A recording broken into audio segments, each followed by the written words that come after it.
Heraldo Podcast, un lugar para tus oídos. ¡Ajá! ¡Metales! ¡Metales! ¿Tienen algo que decir en su defensa? Esa noche hubo un acontecimiento muy importante para todos nosotros, proclamaron las trompetas de manera pomposa y arrogante. Anunciamos la llegada de reyes y presidentes, lideramos a los soldados en la batalla, les dimos la bienvenida a casa con un desfile por toda la ciudad. Nuestros oídos todavía retumban del escándalo de anoche. ¡Ajá! Tal vez asesinaron al compositor por hacerlos tocar tan fuerte. Nos encanta ser escandalosos. Los instrumentos de metal somos agresivos por naturaleza. Además, tocar fuerte es muy patriótico y nosotros sospechamos que el asesinato fue cometido por un extranjero. ¿Un extranjero? ¡Cornos franceses! Ustedes hablan con un acento muy extraño.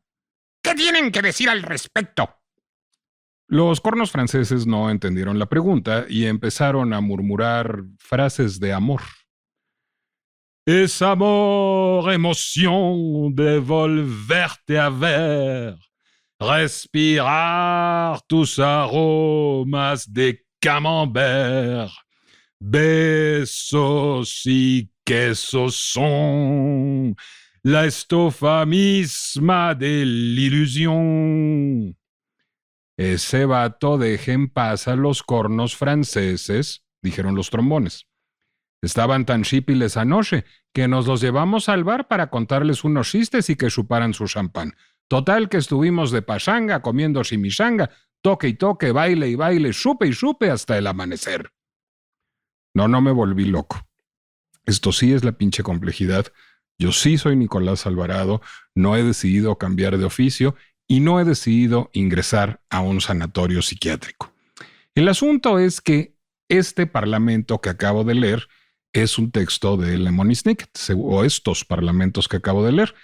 Seguramente, cuando menos quienes sean padres ubican a Lemony Snicket, es un muy famoso, divertido y un poco oscuro escritor de literatura infantil, también escribe para adultos, por cierto, autor de una serie que se hizo muy famosa de libros y que luego fueron llevados a la pantalla, que se llama Una sucesión de eventos desafortunados, muy influido por la literatura de Charles Baudelaire, muy influido por la literatura de Edgar Allan Poe, pero además, cosa que yo no sabía hasta hace poquito, músico. Lemony Snicket estudió música. No se dedica a escribir música, se dedica a escribir literatura, pero estudió música y tiene conocimientos musicales. Y en algún momento se juntó con un compositor que se llama Nathaniel Stuckey, por cierto, un compositor no precisamente popular y no precisamente fácil, para escribir una pieza para niños que sirviera como una suerte de propedéutico, digamos, para acercar a los niños pues a conocer de entrada de qué se compone una orquesta sinfónica, cuáles son las secciones de la orquesta y cuáles son los instrumentos de la orquesta. Y para esto lo que decidió fue hacer, como dicen en el subgénero literario inglés, un whodunit.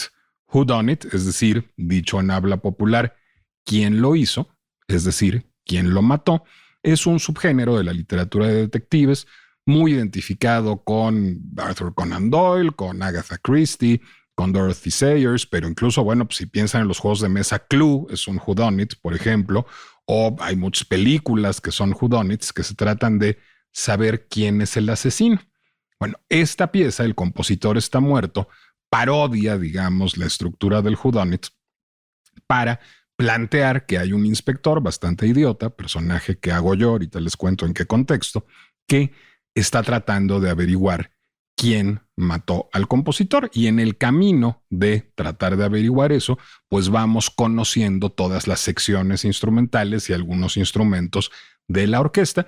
Y es una pieza para orquesta sinfónica y narrador. Y aquí que ahora la Orquesta Sinfónica de Minería, que es una orquestaza, tiene como director a Carlos Miguel Prieto, que es un directorzazo, pero que además es mi amigo y además cíclicamente tiene raptos de locura en los que decide que yo actúo. Y entonces, pues ahora está riendo. Sí está Carlos Miguel Prieto, pero todavía no lo vamos a presentar porque no vamos a hablar de eso. Bueno, total, ahí empiezo yo a pues hacer El compositor está muerto. Voy a participar haciendo 13 personajes, solo escucharon un florilegio de esos 13 personajes en una función que se va a presentar el 16 de agosto en el Auditorio Nacional, la Orquesta Sinfónica de Minería, dirigida por Carlos Miguel Prieto. Yo voy a hacer estos 13 personajes y a tener una suerte de quiebre psicótico en el escenario. Es un concierto familiar como parte de una serie que se llama Allegro Sinfónico, que presenta el Auditorio Nacional cada año. Son conciertos familiares. Van a tocar en esta ocasión también la Orquesta de Minería, dirigida por Carlos Miguel Prieto, La Pantera Rosa de Henry Mancini, el Bolero de Maurice Ravel y la Marcha Radetzky de Johann Strauss. Y El compositor está muerto de Nathaniel Stucky, con mi narración, y va a estar muy divertido el concierto, y va a estar muy padre, y llévelo, cómprelo, por favor. Nos vemos el 16 de agosto, domingo, a las 5:30 de la tarde, en el Auditorio Nacional. Boletos, como siempre, en Ticketmaster o en las taquillas del auditorio. Pero no crean ustedes que este programa, que este podcast, va a ser un largo infomercial del compositor está muerto. Empezó con un breve infomercial del compositor está muerto, porque en realidad, por causa del Allegro Sinfónico y del compositor está muerto, Carlos Miguel Prieto y yo el otro día tuvimos una conversación que resultó, es así, pinchemente compleja. Estábamos dando la conferencia de prensa para anunciar que ahí viene el Allegro Sinfónico, y de pronto un compañero reportero levanta la mano y nos dice que si la música de concierto, la música sinfónica, no resulta inaccesible para el gran público. Si no es verdad, digamos que pues hay muy poca gente que tiene acceso a la música de concierto, porque en general está en recintos que no son accesibles para el gran público, porque, entre otras cosas, son caros. Y ese es un sanbenito recurrente que tiene no solo la música sinfónica, sino la cultura en general. El sanbenito de que no hay acceso a la cultura. Eso es parcialmente cierto, es decir, hay poblaciones del país en donde no hay acceso a la cultura, porque no hay un teatro, porque no hay una biblioteca, porque no hay una sala de conciertos y porque no hay internet, porque hoy internet es una gran puerta de acceso a la cultura. Pero si hablamos de los costos de la cultura en lugares donde sea acceso físico o digital a ella, la cosa se pone más complicada. ¿De verdad la cultura es para los ricos? ¿La cultura es para una élite económica? ¿Quién es el público de la cultura? ¿Quiénes son las personas que pagan un boleto para llevar a sus hijos, a sus hijas, a un concierto de la Orquesta Sinfónica de Minería en el Auditorio Nacional? ¿Son los ricos del país? ¿Son las clases medias? ¿Existe el mito de los precios populares? ¿Hay en México una política cultural que garantice el acceso a la cultura en términos económicos? ¿La necesitamos? Fíjense, por andar haciendo yo el idiota en escena, me topé con la pinche complejidad del acceso a la cultura.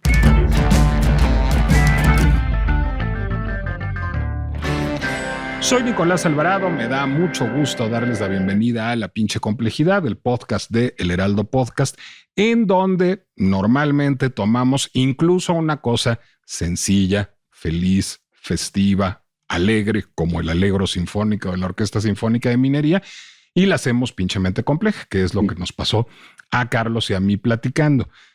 Es además una conversación, Carlos, ya lo presenté, es uno de los grandes directores de orquesta, no de México, sino del mundo, entonces ya para qué me agoto en currícula, que además es largo y versátil. Yo mejor prefiero preguntarle a Carlos Miguel Prieto. Es una pregunta con la que se topa uno recurrentemente en las conferencias de prensa y en las entrevistas, ¿no, Carlos? Es quizás uno de los grandes mitos del consumo cultural y del periodismo cultural, que la cultura es inaccesible, ¿no te parece? Sí, estoy totalmente de acuerdo. Bueno, primero, brillante tu presentación y tu facilidad de palabra me sigue admirando. Te felicito.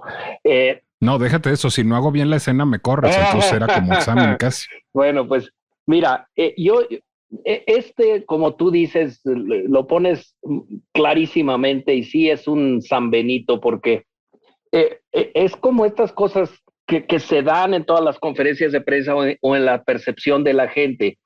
Y creo que como tú muy correctamente dijiste en la conferencia de prensa, este es un tema en el que hay que ser muy cauto, sobre todo en un país en donde un sector enorme de la población no puede pagar hasta cosas tristemente básicas, ¿no? Entonces, quiero decir que todo lo que vamos a hablar y todo lo que voy a decir toma en cuenta esta triste realidad, pero también hay que recordar y tomar en cuenta el costo que tiene la cultura. Es decir, que poner una obra de teatro, poner un concierto, poner cualquier espectáculo que ve la gente, cuesta muchas veces lo que cuesta en cualquier lugar del mundo, más los precios de los boletos en relación con lo que cuestan, ¿sí? Es decir,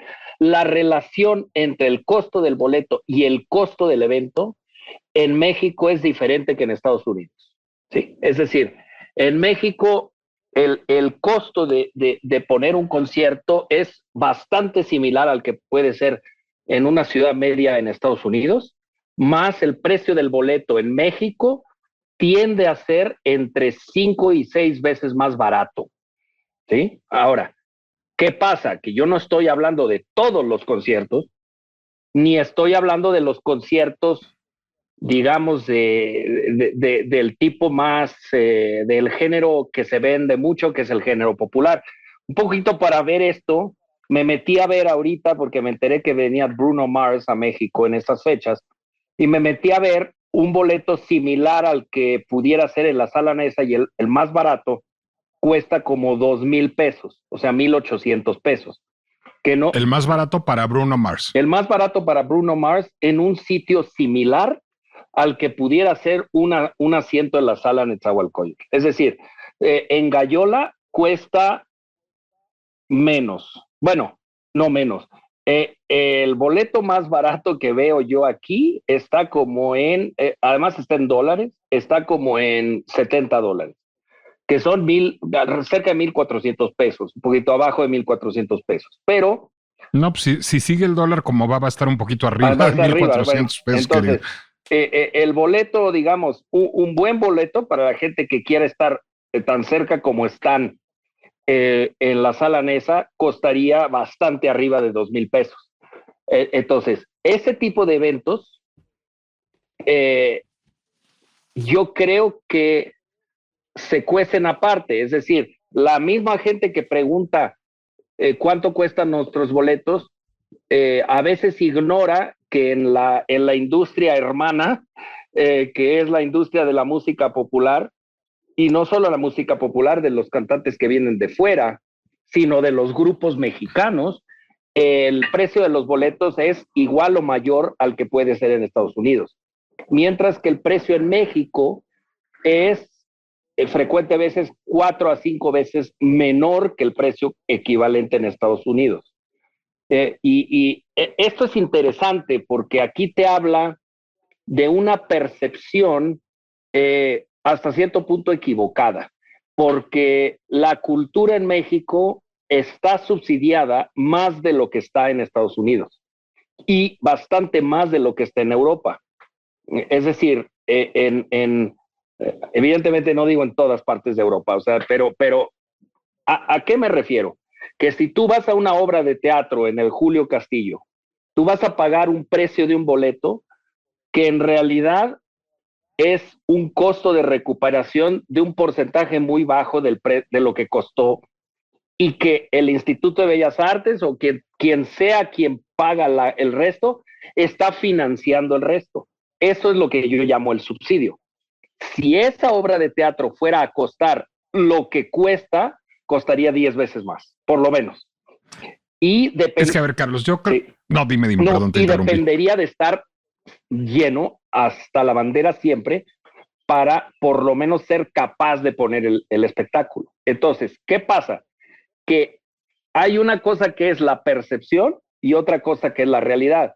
Y evidentemente la percepción de que algo es caro en un país en donde, como México, es diferente que la percepción de que algo es caro en Suiza, ¿no? Entonces, en México, yo te puedo decir que las instituciones culturales, las orquestas, gente como Minería, ponen el precio de los boletos al más bajo precio posible para tener al público.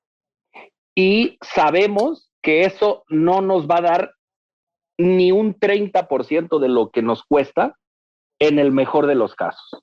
Es decir, sala llena es un costo, es una recuperación de un 30%. Mientras que el equivalente fuera de México es mayor. Es que no se trata de eso, querido Carlos, sí. y justamente por eso insistía yo tanto en interrumpirte, o como decía mi querido y admirado José de la Colina, no hables cuando te estoy interrumpiendo. A ver, era muy bueno. A ver, ahí te va. ¿Cuál creo que es el punto de partida de este asunto? El punto de partida de este asunto son los modelos de política cultural. Correcto, sí. Digo, algunos no somos tan fanáticos de la política cultural de esta administración, de este gobierno que está terminando particularmente, pero incluso a pesar de todas las modificaciones que ha sufrido el modelo de política cultural y de lo bastante que se ha pervertido, seguimos teniendo un modelo de política cultural, no solo además en el gobierno federal, sino en los estatales, en las universidades públicas, como la UNAM, de la que depende parcialmente la Orquesta de Minería, como la UDG, etcétera, que es un financiamiento público de la cultura. México está adscrito al modelo francés, desarrollado básicamente por André Malraux, perfeccionado por Jack Lang, que es un modelo en donde el Estado subsidia la cultura, el Estado financia la cultura es producida la alta cultura es producida mayoritariamente por el Estado a fondo perdido, como una política de construcción de ciudadanía, es decir, como una política que lo que busca es dar acceso al mayor número de personas a la cultura. Eso no sucede en otros países. ¿Por qué? Porque hay otro modelo, el modelo anglo-estadounidense, en donde más bien lo que hace es generar una gran cantidad de estímulos fiscales para que las empresas quieran invertir en cultura a partir de leyes de mecenazgo, de exenciones fiscales, etcétera, y a partir de eso la cultura dependa de patronatos y el Estado tenga mínimos aparatos de gestión como el National Endowment for the Arts, con muy poquito dinero y que sobre todo tienen una función gestiva más que una función de financiar. México, a pesar de todas las trancas y barrancas de este sexenio, sigue teniendo un modelo de cultura subsidiada. Es decir, la mayoría, como decía Carlos, la mayoría de los conciertos, de las obras de teatro, de las óperas a las que asistimos, no recuperan más que una pequeña parte de sus costos con los boletos que pagamos e incluso con algunos pocos patrocinios privados. En general es el INBA, el gobierno de la Ciudad de México o de Nuevo León o la UDG o la UNAM o una institución pública la que subsidia la cultura. Y aquí es en donde voy, Carlos, a algo que me preocupa mucho, porque si en efecto, pues todos los que nos gusta la música culta y nos gusta la popular o nos gusta el teatro hecho por el Estado y el teatro comercial, que podemos pagar un boleto en el Insurgentes, por ejemplo, pues nos damos cuenta de que es, tú ponías el ejemplo en la conferencia de prensa, mucho más caro ir a ver a Taylor Swift que ir a ver a la Sinfónica de Minería o ir a ver Turandot al Palacio de Bellas Artes. Muchísimo más caro. Y los que pertenecemos a la clase media alta, pues tenemos recuerdos de haber gastado fortunas en algún concierto de pop. Yo me recuerdo alguna vez pagando 13,000 pesos un boleto para ir a ver a Björk. Es decir, se sabe eso. ¿Por qué persistimos en construir este argumento de que el acceso a la alta cultura es muy caro? Y déjame ser suspicaz. ¿No será un buen pretexto para justificar nuestro desinterés en el consumo de alta cultura? Pues esa pregunta es fascinante, pero pues si la respuesta fuera sí, me llevaría al pesimismo, cuando en realidad lo que yo vivo con el público, y sobre todo en estas temporadas de minería, es una efervescencia impresionante. Es decir, que la gente sí quiere ir, y que mucha gente, mucha más gente de lo que uno imagina, reacciona a cosas que uno no imagina sean populares de una manera muy profunda. Ahora, la contrapregunta de esto sería la siguiente, o sea,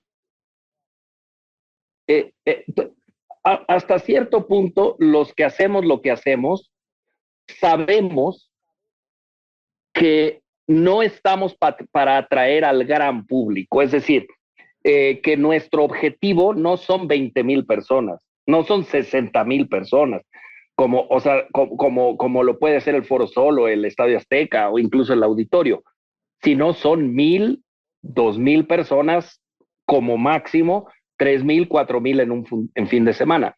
Entonces, la pregunta sería si para ese grupo los precios siguen pareciendo excesivos o no, porque muchas veces las preguntas que recibimos en las conferencias de prensa no vienen de personas que compran los boletos, sino vienen de personas que publicitan esto y que muchas veces, si quieren ir, tienen boletos de cortesía por su apoyo, lo que sea. Entonces, en realidad, el ejercicio interesante sería preguntarle al público mismo si el costo que está pagando ese público se le hace excesivo para lo que recibe. Y yo el mensaje que recibo en minería, que perfectamente puede ser parcial, porque ya de entrada la gente que me comunica pues ya es un subgrupo, pero la respuesta que yo recibo es que es no, es decir, que la calidad del espectáculo justifica con creces el costo. Ahora también pasa una cosa, o sea, la OFUNAM tiene patrocinio de la UNAM, nosotros, minería, no. O sea, nosotros, el patrocinio que podemos tener de la UNAM es una reducción de lo que nos cuesta la NESA, pero no es un patrocinio directo. Y hasta el final del sexenio pasado, recibíamos un apoyo bueno, lo que era el CONACULTA o como lo que sea ahora, la Secretaría de Cultura. ¿De la Secretaría de Cultura? Que se volvió cero, ¿no? No solo cero, sino que se volvió casi como que somos el enemigo, ¿no? Entonces, ¿qué sucede? No es que seamos el enemigo, pero antes entidades gubernamentales como la Secretaría de Hacienda, como el Infonavit, como la Secretaría de Educación, nos compraban un concierto para sus empleados. Y eso ahora sería como un sacrilegio, ¿no? Entonces, nosotros no nos regimos bajo ese mismo esquema de fondo perdido que tú lo describiste perfecto. El fondo perdido se debe a que nunca ve la institución el ingreso de los boletos, sino que ese ingreso se va a una contabilidad en un instituto o en una secretaría y no en la entidad misma que produce el evento. En minería sí somos así, o sea, en minería sí vemos la diferencia entre un concierto que se vende bien y entre uno que no, a tal punto que vamos monitoreando, y eso mismo estaba haciendo unos minutos antes de hablar contigo, eventos que pudieran tener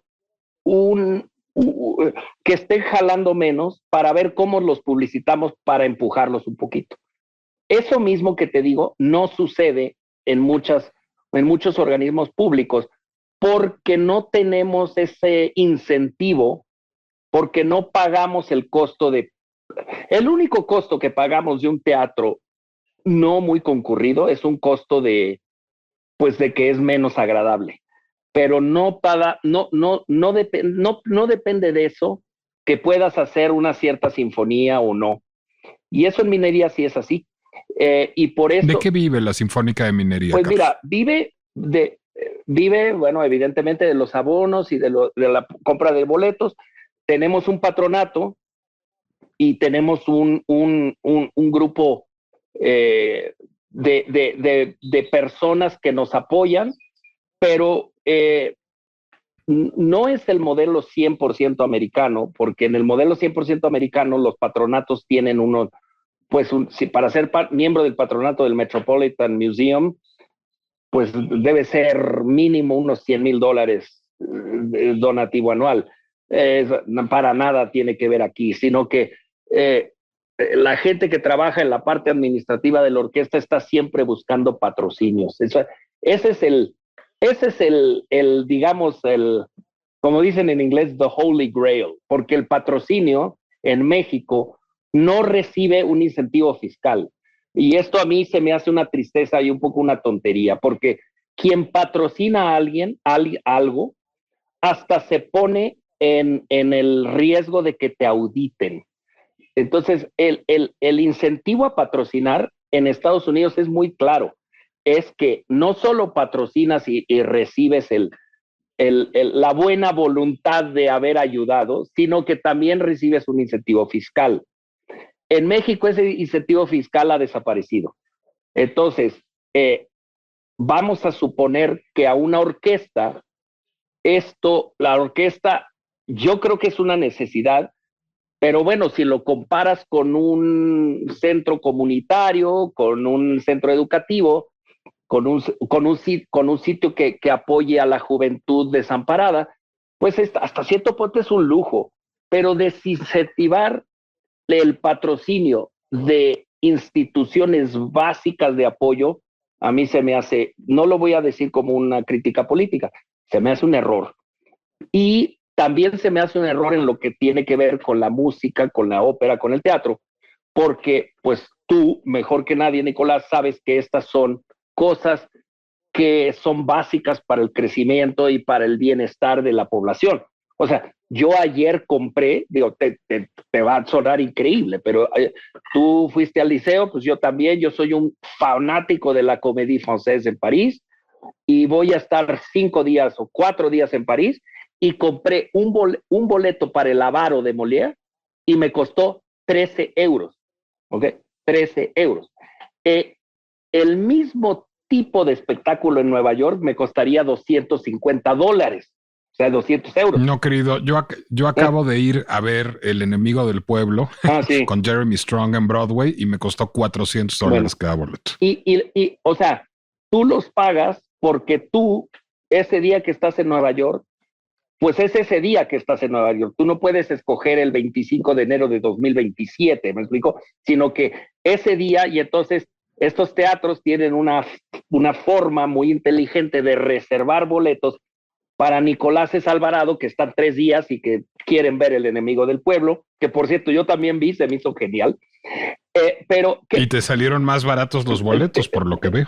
Tristemente me salieron en lo que te dije, pero mira, ¿qué sucede? Que en México ese precio flexible o ese precio de la reventa legal no existe. ¿Sí? O sea, tú estás pagando el mismo precio que tu vecino. Mientras que tú pagaste seguramente más que tu vecino en El enemigo del pueblo si tu vecino compró el boleto 6 meses antes. Entonces, por eso es que yo digo que es una industria diferente, porque nosotros vendemos los boletos a lo que cuesta y ese boleto, a menos de que se mete a un revendedor, ese es el precio del boleto. Otros espectáculos, incluido el fútbol, por cierto, tienen precios que van fluctuando según la demanda. Y esto es una cosa en donde se mete las leyes del mercado. Las leyes del mercado no rigen para lo que hacemos nosotros. O sea, porque si las leyes del mercado estuvieran detrás de lo que hacemos nosotros, nuestros precios tendrían que ser multiplicados por 6 o 7. Y esa Pero son... Sí. No, Didi. No, sí, Didi. Esa es la parte que duele decir, porque ya de entrada, sobre todo en una conferencia de prensa o ante el público, duele decir, pues nuestros boletos están accesibles cuando tú sabes que para una familia entera venir a un concierto, pues es un lujo enorme, ¿no? Entonces, Dime. Es que, a ver, lo que yo creo es que es claro que se trata de un esfuerzo, digamos, de construcción de ciudadanía, es decir, de una política cultural. Aún si la Orquesta de Minería vive 100% de financiamiento privado, cosa que yo no sabía, yo pensaba que había financiamiento parcial de la universidad. Sin embargo, mantiene una política de precios populares y se restringe a una temporada de verano, pues para que alcance, es decir, para dar la mayor cantidad de conciertos posible a precios populares. Que los conciertos se llenen muestra que hay un público suficiente para acceder a esos conciertos.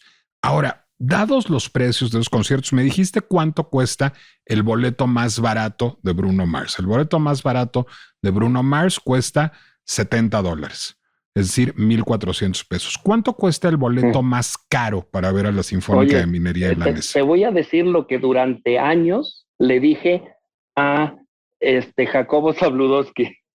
Le decía, porque siempre me hacía la entrevista y siempre, tú recuerdas que él era de costumbres de repetir las mismas cosas, siempre me decía, bueno, ¿y dónde venden los boletos y cuánto cuestan? Y yo le decía, don Jacobo, yo ni los compro ni los vendo, entonces esa información no la tengo. Entonces, yo te puedo decir que, bueno, me voy a meter al website, ¿ok? Porque me da vergüenza. Me meto yo y argumenta tú mientras tanto. Ok, bueno, métete tú y lo ves, pero ¿a qué me refiero? Que, por ejemplo, el precio individual del boleto es uno, pero el precio del abono, que son todos los conciertos, ese es el que es baratísimo. ¿Por qué? Porque si tú, o sea, nosotros como toda institución queremos incentivar al abono porque queremos incentivar a la gente a escuchar al máximo de conciertos y porque además el abono también es un termómetro del apoyo que tenemos, etcétera. Y entonces el precio del abono ese lo puedes tener tú ahí, quizá ya, pero ese sería el verdadero precio, porque gran parte de nuestros boletos son por abonos. ¿Sí? Entonces,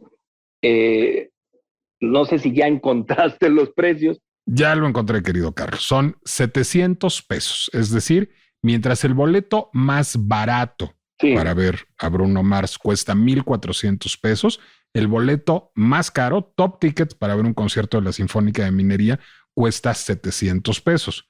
Sí. Bruno Mars se llena y la Sinfónica de Minería también, porque incluso hay una intersección de públicos y por supuesto hay públicos distintos. Yo iría a ver las dos cosas. O sea, la situación es que si tú, como te digo, tú estás viendo el precio individual de un boleto. Cuando ves el precio del abono, el precio individual de un boleto es menor que esos 700 pesos. ¿Sí me explico? O sea, el abono no es 700 por 8, sino menos. Entonces, eso hace que para quien tenga el interés, tienes un precio más asequible. Ahora, no me acuerdo quién decía que era, lo decía un poco de... sí, Luis Pérez, no sé si tú te acuerdas de Luis Pérez. Luis Pérez no. Santoja, que era, él trabajó muchísimos años en la Sala Margolín y después escribía muchas veces notas al programa, era un sabio, y Luis Pérez decía que en las instituciones mexicanas como Bellas Artes, en la NESA, que si tú con que saques cualquier credencial ya te están haciendo el 50%. Bueno, no es exactamente así, pero para los estudiantes hay un descuento grande, para la gente arriba de 65 años hay un descuento grande. Es decir, hay muchos incentivos para ayudar a la gente que de entrada sabemos que no tiene ese poder adquisitivo. Entonces, si tú tomas en cuenta que un boleto de arriba puede costar 300 pesos, con el 50% de descuento a estudiantes, ese cuesta 150 pesos. Esos 150 pesos para el estudiante es mucho más barato que la percepción que hay de lo que cuesta. A eso me refiero, o sea, me refiero que el estudiante, si quiere ver a Bruno Mars, le va a costar los 1,400 pesos, sea estudiante o sea lo que sea, ¿no? Y en nuestras instituciones culturales hay muchos descuentos a estudiantes, a gente de la tercera edad y muchos incentivos que no existen en otra industria. Entonces, esto no va a justificar que si algo es demasiado caro o no, pero habría que comparar un poquito con lo que cuesta ir al cine, por ejemplo, ¿no? Entonces, ir al cine, bueno, pues acaba siendo un evento bastante más caro de lo que nosotros pensamos. Se piensa ir al cine como una cosa muy básica, pero yo te aseguro que empiezas a juntar lo que te cuesta el estacionamiento de un sitio, no sé, de los sitios donde están los cines, junto con... Sí, de un centro comercial. De un centro comercial, etcétera. Y empieza a subir el precio. Y yo siempre digo de broma que bueno, pues nuestros boletos no incluyen el precio de las palomitas, pero si vas al cine sí te comes unas palomitas, y ahí es donde te ensartan un sobreprecio gigantesco, porque el negocio no está en los boletos, sino en lo brutalmente caro que son todas las cosas que comes ahí. Y digo, eso, claro, la gente no está obligada a comprar eso, pero la percepción es que el cine vamos al cine, no es una cosa catastrófica, ¿no? O sea, la gente no dice, me voy a dar el enorme lujo de ir al cine. Sin embargo, la gente percibe que ir a Bellas Artes es un enorme lujo. Y ir a Bellas Artes no es un lujo mucho más caro que el ir a un cine. Y eso es donde un poco hay que tomar la referencia, ¿no? Porque quizá es injusto compararlo con las grandes bandas o lo que sea. Es que yo me metí ahorita a ver, dije, vamos a suponer que Bruno Mars sea un mal ejemplo porque pues viene de fuera y tal, pero me metí a ver, no es que yo siga qué grupos vienen, pero me metí a ver Caifanes, que es mexicano, ¿no? Caifanes. Uh-huh. Y cuesta pues más o menos lo mismo, ¿no? Y bueno, como vamos bastante al auditorio, en el auditorio los costos también son más grandes, porque yo creo que ellos no tienen ese patrocinio a tal nivel. Sin embargo, la gente, muy interesante, la gente se atreve a ir al auditorio cuando le tiene un poquito de miedo ir a la Nesa o ir a algunos otros, porque sienten que el auditorio sí es para mí, mientras que la Nesa no estoy seguro. Y quizá de ahí viene la percepción.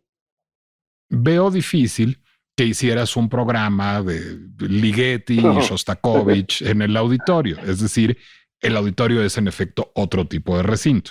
Sí, y de hecho, cuando hacemos esos programas de Shostakovich y Ligeti y eso, yo me acuerdo de un concierto que hice con Sinfónica, en donde el programa era el concierto de violín de Dutilleux y la sinfonía número 1 de Corigliano.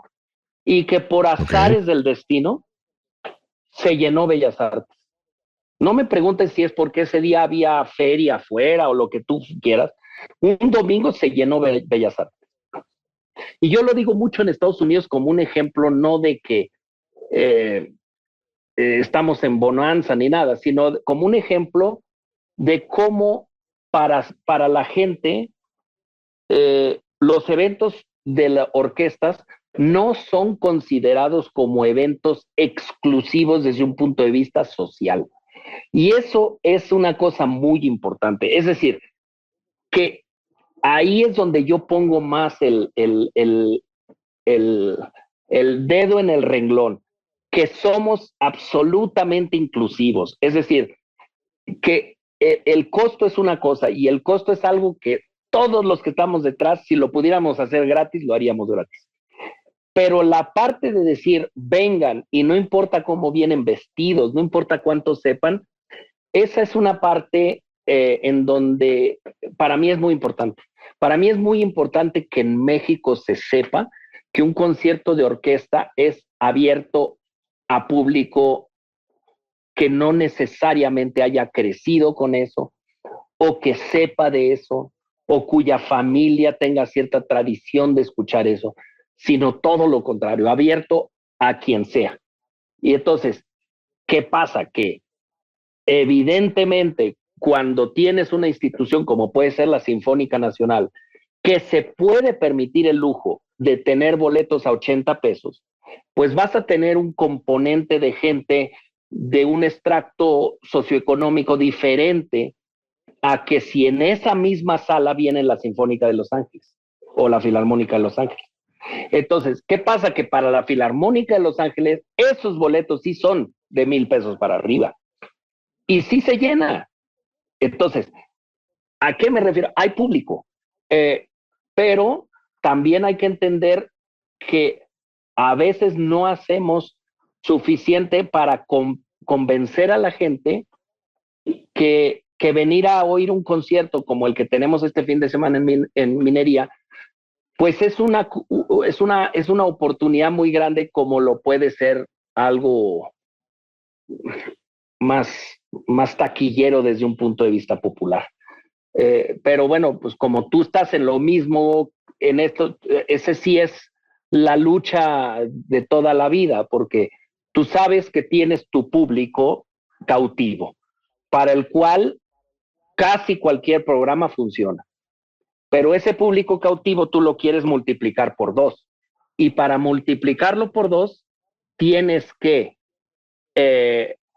asegurarte que los conciertos sean taquilleros y asegurarte que la forma como los publicitas sea una forma que invita a la gente que no sabe de lo que estás hablando, que no sabe que el concierto de orquesta de Bartók es algo que puedes escuchar sin saber quién era Bartók. Hay mucha gente que piensa que si yo no sé quién era ese señor, pues a mí no me va a gustar. Y entonces por eso para mí esa es la pregunta. ¿Cómo le hacemos para que quita la percepción económica, la percepción de inclusión social o intelectual? Y ahí es donde nos quebramos. Yo me quiebro la cabeza, porque yo nunca sé en una conferencia de prensa cuándo decir que invito al público con toda la confianza y cuándo decir, bueno, miren, este programa es un poquito más complicado que otro. En general, lo que trato de hacer es balancear los programas para que en cada programa haya algo que sea absolutamente un gancho para la gente que nunca viene. Es que, Carlos, yo creo que te quiebras la cabeza porque no es tu chamba, porque no te toca. Es decir, pues, ¿qué le toca al director? Al director le toca que la orquesta suene chingón y diseñar bien los programas para que la gente vaya, pero al mismo tiempo haya obra nueva y al mismo tiempo se amplíe el repertorio y al mismo tiempo se regrese a los clásicos. Ese es el trabajo de un director de orquesta. Tú lo haces sobradísimamente bien, lo haces brillantemente. ¿Cómo lograr que ese público se multiplique por 2, por 3, por 4 y por 5? Creo que es un tema de política educativa. Es decir, creo que es un tema que le toca no solo a la Secretaría de Cultura, sino le toca también a la Secretaría de Educación. Y si me provocas, le toca incluso, bueno, pues dicen que ahora al director de la Comisión Federal de Electricidad. Es decir, creo que para que se multiplique ese público, lo que se tiene que hacer es formar escuchas de música sinfónica, es decir, tener rudimentos de educación musical y acercar a la gente desde la infancia a la música sinfónica. Eso no es inaccesible porque noticias en Spotify y en YouTube está, y lo decía yo en la conferencia de prensa, mucha de la mejor música sinfónica de todos los tiempos, ahí al alcance de su mano. Bueno, esa música sinfónica podría ser utilizada con buena formación docente para generar educación musical desde la escuela primaria. No hablemos de comprar instrumentos y eso, que eso es complicado y caro. No, hablo de conexión a Internet. ¿Qué necesitamos? Necesitamos tener conexión a Internet en todo el país, porque la falta de acceso a la cultura en muchas comunidades tiene que ver con la falta de conexión a Internet. Necesitamos hacer de la educación artística un pilar de la currícula educativa. Estamos muy lejos, después de la contrarreforma educativa, de estar ahí. Y creo que en tercer lugar, lo que necesitamos de manera muy importante es pensar en una verdadera descentralización de la cultura en México, pero descentralizar la cultura no significa llevar una secretaria, no una secretaria de Estado, sino una secretaria ejecutiva bilingüe, que es lo que hay, a Tlaxcala y decir que ahí es la Secretaría de Cultura.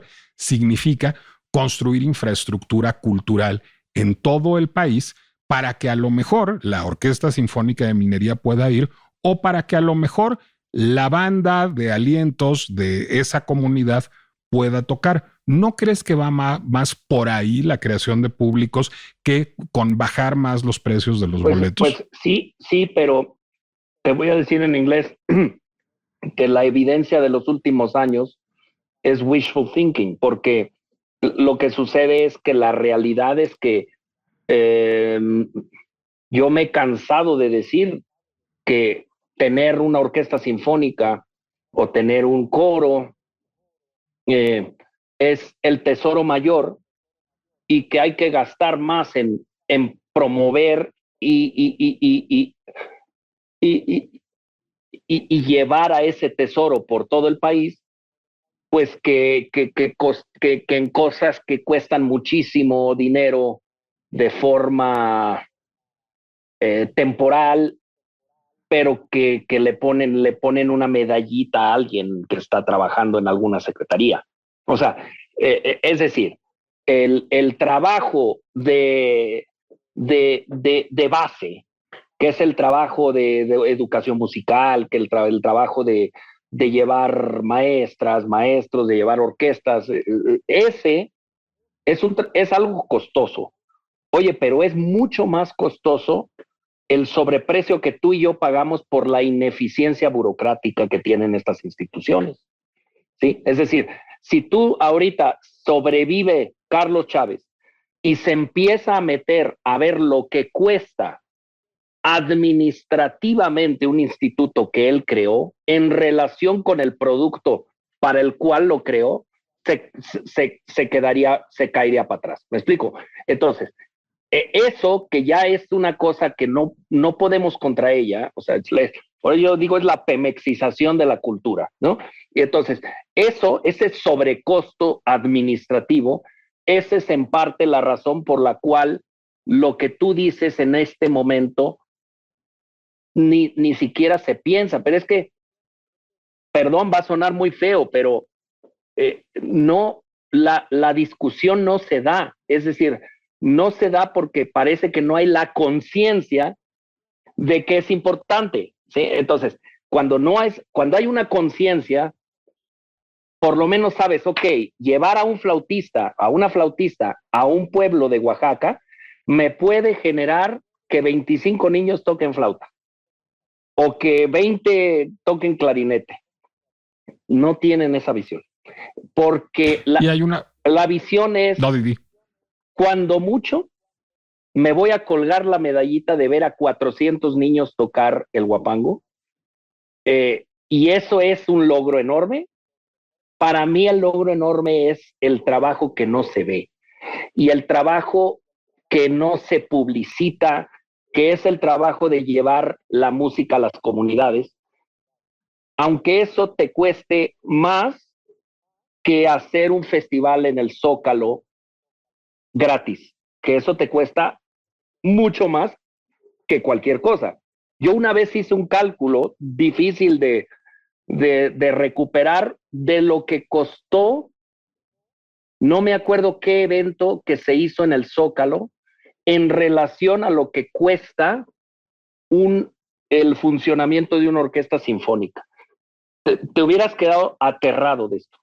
¿Por qué pasa? Que nadie se cuestiona, nadie, y yo sí lo cuestiono, que sea bueno regalarle al público que Rosalía cante en el Zócalo, gratis.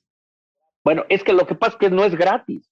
O sea, es gratis para el güey que se aventuró ahí, que está caminando por 20 de noviembre.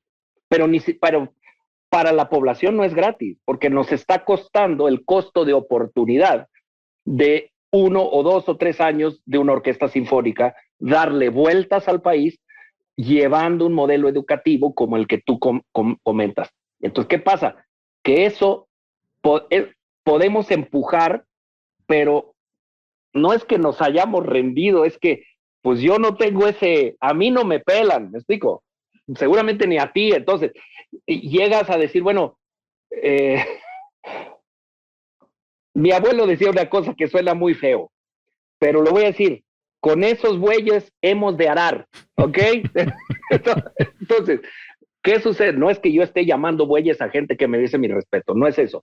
Yo llamo bueyes a el Estado. Sí, con ese modelo de política cultural, con esa infraestructura, con ese diseño de política pública. Que, por cierto,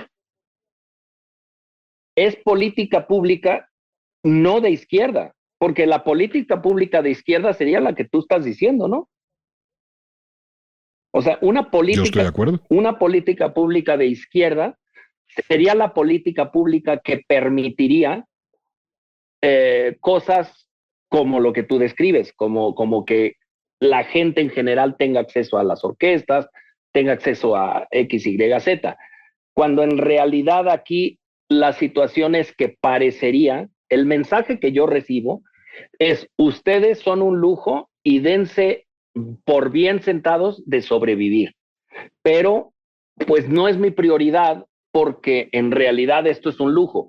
Entonces está duplicando el mal mensaje ante la población de que el mensaje de la cultura es un mensaje inclusivo, y se lanza la idea que es un mensaje exclusivo, ¿no? O sea, yo he oído cosas directamente de personas importantes, líderes de opinión, que a mí me parece una cosa terrorífica considerar que Beethoven es un compositor al cual deberíamos estar interpretando menos porque es europeo, porque lo que tú quieras. Eso yo lo he oído. Entonces, ¿qué pasa? No, pues TAR gira en buena medida en torno a eso. Sí, entonces, pero eso, tú tocas Beethoven, como me ha tocado a mí hacerlo en la Sierra de Veracruz con la Sinfónica de Jalapa. La gente ni sabe qué es Beethoven, ni qué es Mahler, y lo toma como el más increíble mensaje, pues porque eran genios, y eran genios que van a perdurar. Pero si les empezamos a meter política a esto, nos vamos a empezar a hacer bolas y vamos a empezar a forzar a que las orquestas, pues para sobrevivir, tengan que tocar cumbias. Perdón, no lo quiero exagerar, pero hay un poquito ese impulso de decir, bueno, para conectar con la gente hay que tocar mambos. Y yo te digo, para conectar con la gente parcialmente sí usamos eso. Pero para verdaderamente conectar, yo quiero que vengan a oír la novena de Beethoven y vivan lo que llevan viviendo 250 años público alrededor del mundo y en México, que es un mensaje mucho más allá de lo que se puede hablar en palabras. Lamentablemente, lo digo con todo cariño, hay muchísima gente en posiciones de liderazgo, no solo en el gobierno, en la iniciativa privada, para quien este mensaje todavía es un mensaje elitista. Y yo no lo considero así, pero porque lo he vivido. O sea, lo he vivido también en el contexto de los jóvenes. O sea, de la diferencia que puede hacer para un joven ver a una orquesta en su pueblo, y eso, cómo puede esa orquesta sembrar una semilla en alguien que cambia su vida hacia algo mucho más positivo. Sería muy interesante, por cierto,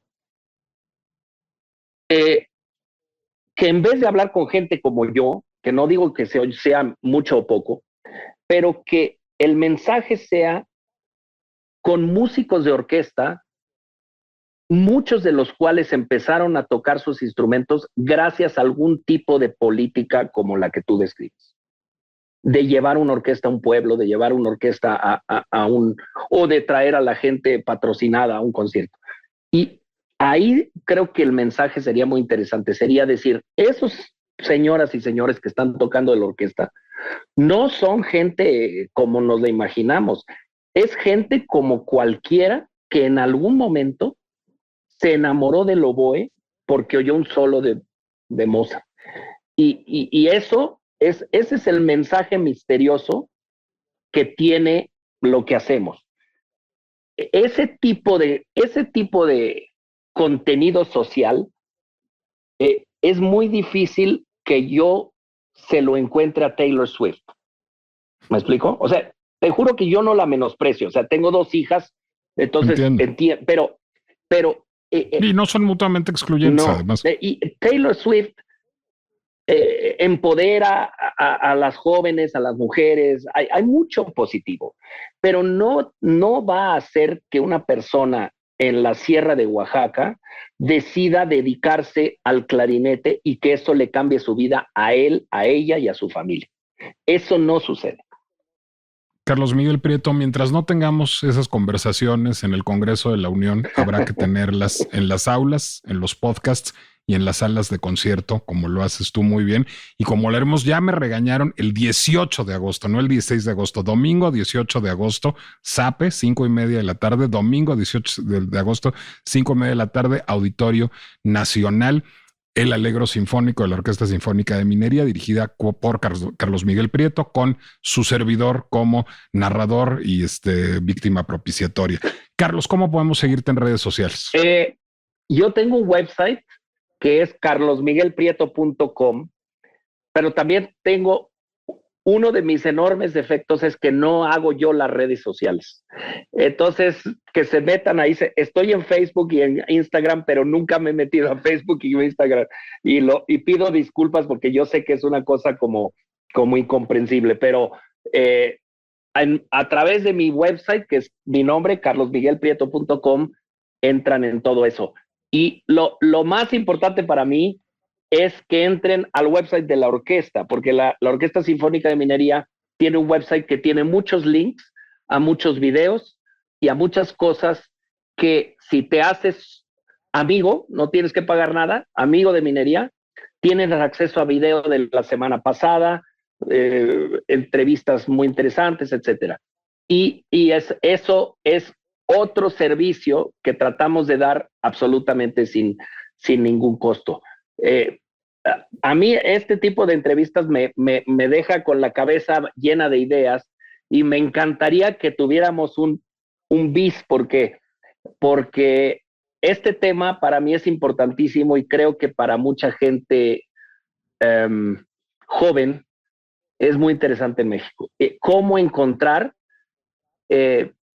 cómo ayudar a los jóvenes a hacer una vida en las artes y en la música más allá de la realidad que estamos viviendo, que puede ser buena o mala, no importa. Pero un poquito en ese ámbito es en el que tratamos de entrar en Minería con los conciertos didácticos, con el Alegro Sinfónico, con los conciertos, con las clases magistrales, con los podcasts, con las conferencias, etcétera. Tratamos de dar un servicio a la comunidad y que ese servicio sea, pues en este caso, totalmente gratis. Alguien puede perfectamente ir a las pláticas de los miércoles, no cuestan, puede ver los conciertos en internet, no cuestan, puede ver los podcasts, las entrevistas tampoco cuestan. Y eso también es un servicio que creo que lo hacemos con muchísimo cariño y a costo perdido. Las redes y los sitios, tanto de Carlos Miguel Prieto como de la Orquesta Sinfónica de Minería, aparecerán aquí en la descripción. Ahí me pueden encontrar en Instagram y en Threads como Nicolás Alvarado Lector. Y La Pinche Complejidad es una producción del Heraldo Podcast que pueden escuchar en Spotify, Amazon Music, Apple Music, Deezer, YouTube o cualquier lugar donde escuchen podcast. Nos vemos el domingo 18 de agosto, 5:30 de la tarde, Auditorio Nacional con el Alegro Sinfónico, incluyendo El compositor está muerto. Yo les voy a decir algo. Yo tengo una hipótesis de quién mató al compositor. Dicen que es un güerito muy elegante que mueve muy bien los brazos y las manos. ¿Ustedes creen? Ya lo averiguarán. Hasta la próxima.